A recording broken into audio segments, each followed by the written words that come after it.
2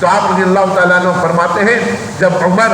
خلافت کے منصب پر فائز ہوگا تو اللہ اس کے دل میں خود بخود نرمی پیدا کر دے گا. وہ نرمی جو عمر کے دل میں مسلمانوں کے لیے ہے اس کو تم نے پہچانا ہی نہیں. حضرت عمر رضی اللہ تعالیٰ عنہ کی نرمی ہی کوئی دیکھ کر اللہ رب العزت کی طرف سے قرآن کی آیتیں نازل ہوئی تھی کہ اللہ رب العزت کے محبوب نبی صلی اللہ علیہ وسلم کے ان صحابہ میں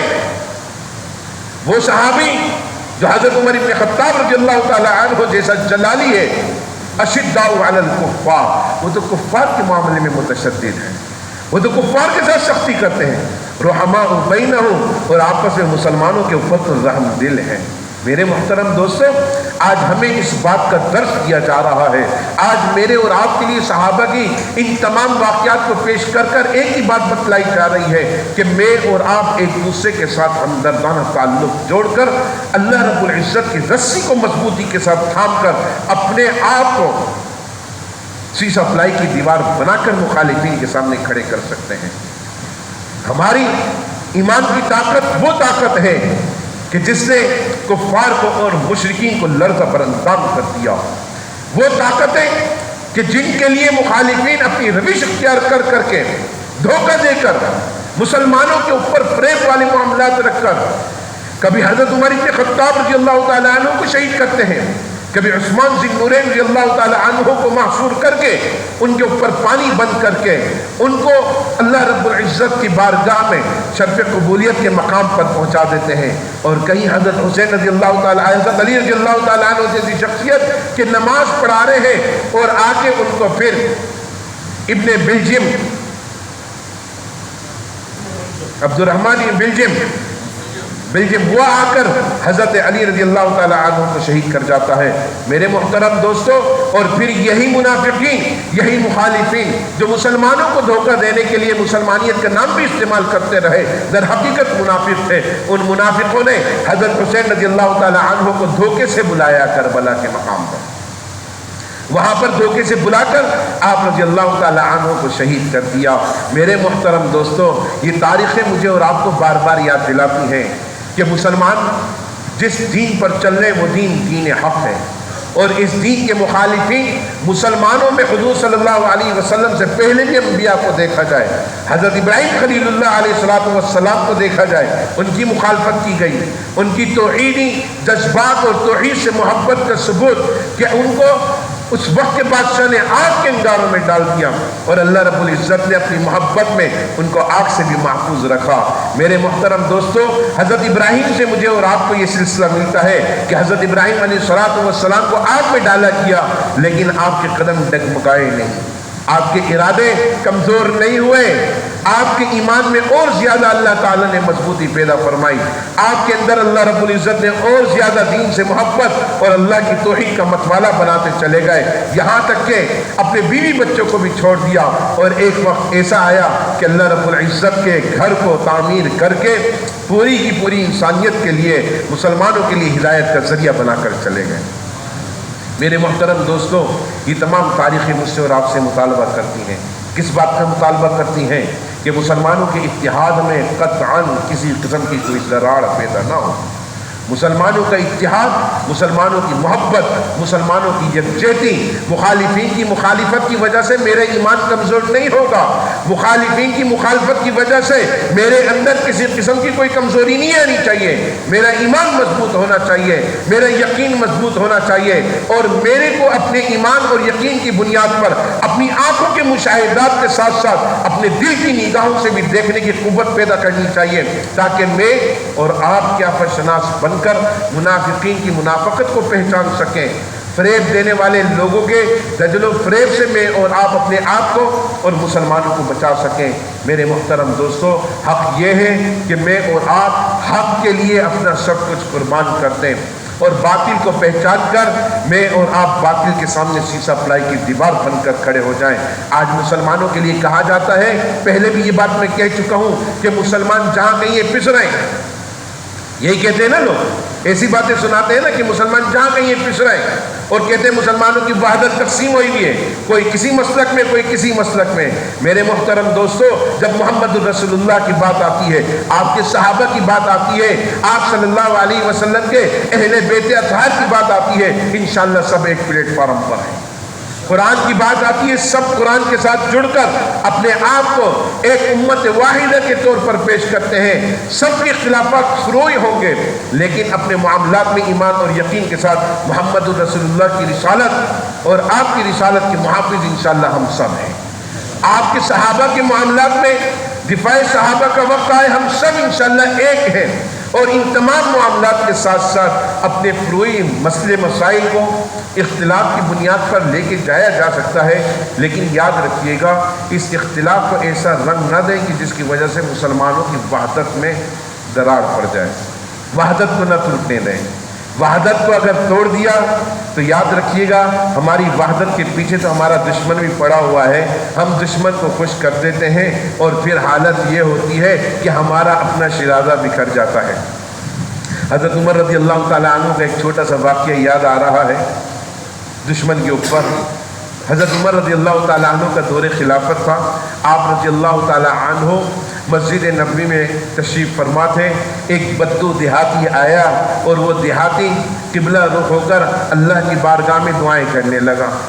وہ دیہاتی دعا کرتے کرتے اچانک شور جذبات میں آ گیا، اور جذبات میں آ کے اللہ کو پکار کر کے کہا، اے اللہ تو میرا مالک، اے اللہ تو میرا مالک۔ یہاں بیٹھی ہوئی شخصیت حضور صلی اللہ علیہ وسلم کے روضہ اطہر کی طرف اشارہ کر کے کہتا ہے، یہاں بیٹھی ہوئی آرام فرمانے والی شخصیت تیرے محبوب نبی، اے اللہ تو نے اپنے محبوب نبی کو اپنا محبوب رکھا، اور وہاں پر میں دیکھتا ہوں تیرا دشمن شیطان موجود۔ اللہ میں تیرا کمزور بندہ، تیرے محبوب نبی کا امتی، اللہ مجھے پورا یقین ہے کہ میں تیرا گناہگار بندہ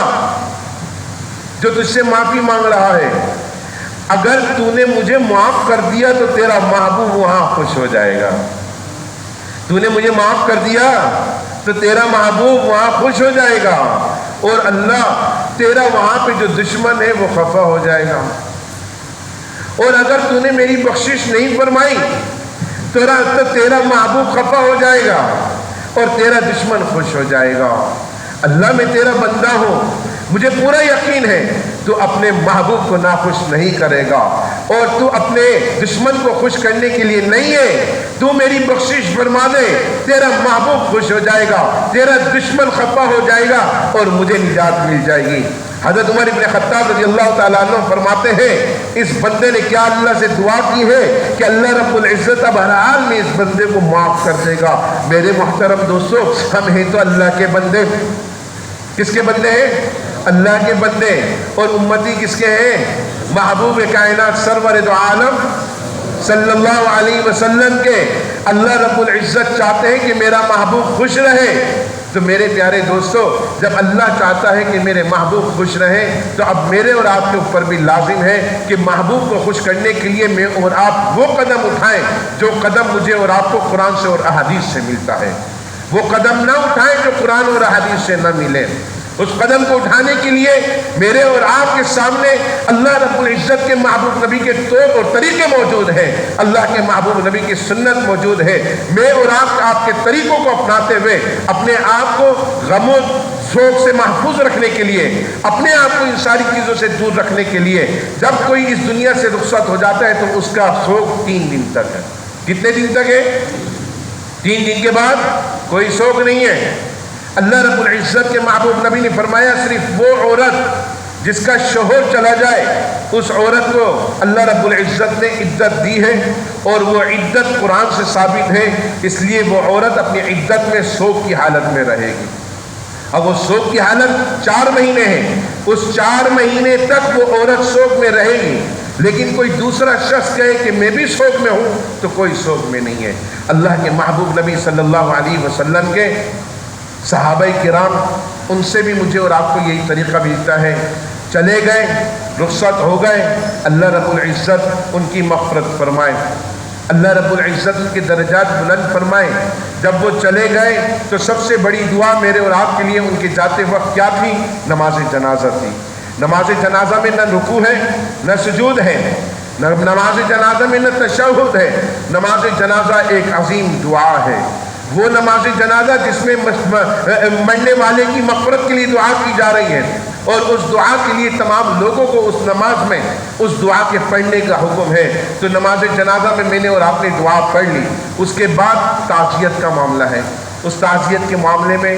جو لوگ بچ گئے ہیں ان کی دل کی تسلی کے لیے، ان کو جا کے دلاسا دینے کے لیے مجھے اور آپ کو حکم ہے کہ دعائیہ کلمات کہے جائیں، ان کے سامنے دعائیہ بات کہہ کر تسلی دی جائے اور ان کو بتایا جائے انا للہ و انا الیہ راجعون، سب کچھ اللہ کے واسطے تھا، یہ بھی اللہ کے واسطے، یہ بھی اللہ کے واسطے اور اللہ کی طرف لوٹ گیا۔ فَمِنْهُمْ مَنْ قَضَىٰ نَحْبَهُ، وہ اپنی مراد کو پہنچ چکا ہے، وَمِنْهُمْ مَنْ يَنْتَظِرُ، اب ان کے بعد ہم منتظر ہیں، کل ہمارے اوپر بھی یہ وقت آ جائے گا۔ تو میرے محترم دوستو، میں اور آپ اپنے آپ کو رسومات سے اور ہر قسم کی بدعات سے دور رکھ کر اللہ کے محبوب نبی کا مطیع و فرما بردار بنا لیں۔ اللہ کا مطیع و فرما بردار بننا اللہ کے حکموں کی اتباع ہے۔ آپ صلی اللہ علیہ وسلم نے فرمایا جس طرح میں نماز پڑھوں، تم نے مجھے جس طرح نماز پڑھتے ہوئے دیکھا اس طرح نماز پڑھو۔ صحابہ کرام نے اس چیز کو زندہ کر کے اس چیز کو میرے اور آپ کے سامنے بطور امانت کے پہنچا دیا ہے۔ صحابہ کرام نے اسی طرح رخصت کے وقت کے سارے معاملات اور ساری چیزوں کو پیش کر کے بتلا دیا ہے۔ اب میں اور آپ حسین رضی اللہ تعالیٰ عنہ، فاروق اعظم رضی اللہ تعالیٰ عنہ، عثمان ذی النورین رضی اللہ تعالیٰ عنہ، ان کی سیرت مطہرہ کو تو پیش کر سکتے ہیں، لیکن ان دنوں میں یا ان تاریخوں میں غم کا اظہار کریں، یہ مسلمان کا شیوا نہیں ہے۔ اپنے گریبان کو پھاڑیں، ماتم کریں، یہ مسلمان کا شیوا نہیں ہے۔ اپنے آپ کو غمزدہ بنا کر جناب سبیلے لگا کر اور کہیں دودھ اور شربت کی سبیلے لگا کر تقسیم کریں، یہ اسلام میں نہیں سکھایا گیا۔ اسلام نے مجھے اور آپ کو وہی چیز سکھائی جو اللہ کے محبوب نبی نے مجھے اور آپ کو دی۔ اسلام میں وہی چیز مجھے اور آپ کو اپنانے کا حکم دیا جو چیز صحابہ کرام رضوان اللہ تعالیٰ علیہ اجمعین نے اپنائی۔ اب ان سارے خرافات سے بچنے کے لیے میرے محترم دوستوں، دین کو اور دین والوں کے ساتھ جڑ کر آپ نے اپنانے کی کوشش کرنا ہے۔ دین اگر میں کہوں کہ میں اکیلے رہ کر دین سیکھ لوں تو فرمایا کوئی فائدہ نہیں، تو دین سکھانے والا بن جا اور جو تیرے قریب ہے ان کو صحیح بتانے والا بن جا۔ یاد رکھنا اللہ کی رحمت تیرے اوپر آ جائے گی۔ حق کو تو چھپائے گا، قیامت والے دن تیرے سامنے ایسے داروغے آئیں گے جو لوہے کی سلاخوں کے ساتھ تیرے گالوں کے اندر ڈال دیں گے، کیونکہ تو نے حق چھپا دیا۔ اور جس نے حق نہیں چھپایا، اللہ کے بندوں کو حق بتایا، حق کا بول بالا کیا، تو اللہ رب العزت کی طرف سے اس حق کا بول بالا کرنے کے اوپر اللہ کی رحمتیں ہوں گی۔ دعا کریں کہ اللہ رب العزت مجھے اور آپ کو حق کا متوالا بنا دیں، حق اور سچ کا ساتھ دینے والا بنا دیں، اور اللہ رب العزت مجھے اور آپ کو ہر قسم کے شرور و فتن سے، باطل قوتوں کے دجل اور فریب سے محفوظ رکھتے ہوئے ہر قسم کے شرک اور بدعات سے محفوظ فرمائے۔ اللہ رب العزت تمام صحابہ کرام سے محبت نصیب فرمائے، بے اہل بیت اطہار سے محبت نصیب فرمائے، اور اللہ رب العزت ہم سب کو خاتمے کے وقت کلمہ نصیب فرمائے۔ نماز کے بعد تمام حضرات، ہمارے وہ محلے کے ساتھی، ہمارا وہ نوجوان ساتھی، ہمارے محلے کا روح رواں، جمعے والے دن اس کی اہلیہ کا اور اس کی ساس کا آپ سب حضرات نے جنازہ پڑھا تھا، یاد ہے نا آپ کو؟ یہاں آگے پڑھا تھا ہم نے۔ اتوار والے دن آپ حضرات تو تھے نہیں، اتوار والے دن جامعہ فاروقیہ میں عابد کا اور اس کی 2 بیٹیوں کا، کیا بات ہے، کہتے ہیں نا بیٹیاں باپ کے بہت قریب ہوتی ہیں، دونوں بیٹیوں کا انتقال باپ کے ساتھ ہوا اور جنازہ بھی باپ کے ساتھ ہوا۔ اتوار والے دن ہم نے ان کا جنازہ پڑھا، پیر والے دن اس کے ایک بیٹے حسین کا جنازہ پڑھا، اور بدھ والے دن پرسوں ہم نے اس کے دوسرے بیٹے حسن کا بھی انتقال ہو گیا، اس کا بھی جنازہ پڑھ لیا۔ میرے دوستو، ایک ہی گھر سے تعلق رکھنے والے، ایک ہی شخص کی بیوی، ایک ہی شخص کی سانس، ایک ہی شخص کے بیٹے، ایک ہی شخص کی بیٹیاں، سارے کے سارے اللہ کو پیارے ہو گئے۔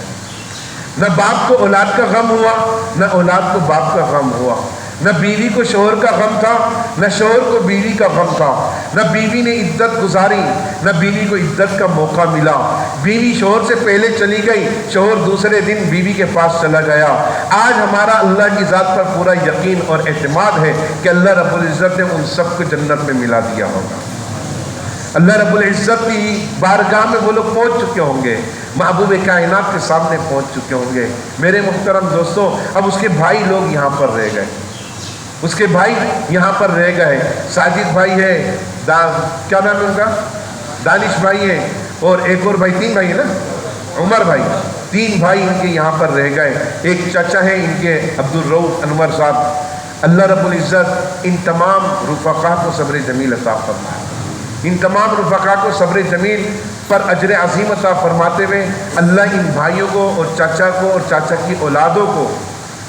اللہ ان کے لیے ایصال ثواب کی توفیق عطا فرمائے۔ کچھ نہ کچھ حق ہمارا بھی بنتا ہے۔ وہ پچھلے جمعے ہماری سوسائٹی کے حاجی صاحب،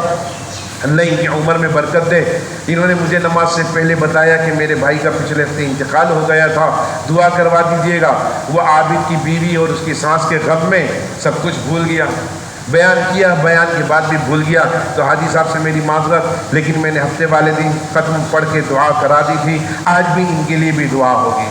نماز کے بعد انشاءاللہ دعا کریں گے۔ اور تمام ساتھیوں کو بتانے کا مقصد یہ ہے کہ تمام ساتھیوں کی طرف سے آپ لوگ مجھے امانت دار بنا دیں، میں ان کے بھائیوں سے تعزیت کر دوں کہ جتنے اس وقت مقتدی تمام حضرات آئے ہوئے جتنے حاضرین ہیں ان کی طرف سے آپ لوگ تعزیت قبول کریں بھائی۔ انشاءاللہ ہم دعا گو ہیں حاجی صاحب، ہم تمام مرحومین کے لیے دعا گو ہیں، اللہ رب العزت تمام مرحومین کی درجات بلند فرمائیں، ہم سب کو مرنے سے پہلے مرنے کی تیاری کی توفیق نصیب فرمائیں۔ اور آپ تمام ساتھیوں کے سامنے اپنے محلے کی انتہائی پیاری شخصیت حاجی اسد اللہ بھائی، ان کی بیٹی کا تذکرہ کرتا رہتا ہوں۔ اچانک بیچاری بیمار ہوئی، آج 4تھا مہینہ ہے کہ بیماری کی حالت میں ہے، ابھی تک بیچاری بستر پر لگی ہوئی ہے۔ آپ لوگ دعا کریں، 8-9 سال 10 سال کی بچی ہے، اللہ رب العزت اس کو زندگی عطا فرمائے، اللہ رب العزت اس کی بیماری میں اس کو شفا عطا فرمائے، اللہ رب العزت اس کا نصیبہ اچھا کر دے، ماں باپ کی آنکھوں کی ٹھنڈک بنا دے۔ میں نے آپ سے کہا کہ بیٹیاں بڑی باپ کو پیاری ہوتی ہیں، بیٹیاں باپ کو بڑی پیاری ہوتی ہیں، اور اس کا ثبوت عابد بھی دے گیا۔ عابد کے جنازے کے ساتھ بیٹیوں کا جنازہ ہوگا، عابد کے جنازے کے پہلو میں بیٹیوں کا جنازہ رکھا ہوا تھا۔ عابد کے جنازے کے پہلو میں بیٹیوں کو دیکھ کر مجھے احساس ہوا کہ واقعی بیٹیاں بیٹیاں ہوتی ہیں۔ اللہ رب العزت تمام لوگوں کی، تمام مسلمانوں کی بیٹیوں کو ان کا نصیب اچھا کرے۔ اللہ رب العزت ان بیٹیوں کو ماں باپ کی آنکھوں کی ٹھنڈک بنائے، ماں باپ کی عزت کا ذریعہ بنائے۔ حاجی اسد اللہ بھائی کی بیٹی کو اللہ پاک صحت تندرستی عطا فرمائے، اللہ رب العزت ان کی بیٹی کو ان کی آنکھوں کی ٹھنڈک بنا دے، اور اللہ رب العزت ہمارے اس مرحوم بھائی کے تمام پسماندگان کو صبر جمیل عطا فرمائے۔ اللہ رب العزت ان کے آگے کے منازل، قبر کے سارے معاملات اللہ رب العزت آسان فرما دے۔ عابد کا ایک اور بھائی تشریف لے آیا، آپ تمام حضرات دیکھ لیں، ایک بھائی یہ آ رہا ہے، اور میں گزارش کروں گا ساجد بھائی بھی کھڑے ہو جائیں، دانش بھائی بھی کھڑے ہو جائیں، تاکہ سارے لوگ دیکھ لیں آپ کو۔ آپ کون ہو؟ کزن ہو؟ کھڑے ہو جاؤ محبت میں آپ بھی یار۔ دانش باہر ہے، یہ آ گیا ہے۔ تمام حضرات کی طرف سے میں تعزیت کر رہا ہوں آپ لوگوں سے بھائی، آپ لوگوں کے دکھ میں ہم سب شریک ہیں۔ آپ تمام حضرات دعا کریں گے نماز کے بعد، اللہ آپ ہی کو غریق رحمت فرمائے۔ ایک ہی ساتھ ایک ہی گھرانے کے اتنے افراد کا چلا جانا بہت بڑی آزمائش ہے۔ اللہ تو بندہ مومن کو کسی کو ایسی آزمائش میں مبتلا نہ کریو۔ آج ہمیں عابد کا غم یہ درد دے کے چلا گیا کہ فلسطین میں جس طرح مسلمانوں کو شہید کیا جا رہا ہے، جس طرح مسلمانوں کے گھرانوں میں، مجھ سے بیٹھ جاؤ بیٹا، جس طرح مسلمانوں کے گھرانے میں ایک ایک گھرانے کے کئی لوگوں کو شہید کیا جا رہا ہے، میرے دوستوں کیا گزرتی ہوگی ان کے دل پر۔ آج یہ بھائی، ان کی محبت، آج ان کے رفقا، ہمارے فاروق بھائی کے بیٹے، ہمارے ارشد بھائی کے بچے، یہ سب ان کے رشتہ داروں میں شامل ہیں۔ آج ان سب کے درد میں، ان کے غم میں ہم سب شریک ہیں۔ اللہ رب العزت آپ لوگوں کو صبر جمیل عطا فرمائے۔ وآخر دعوانا الحمدللہ رب العالمین۔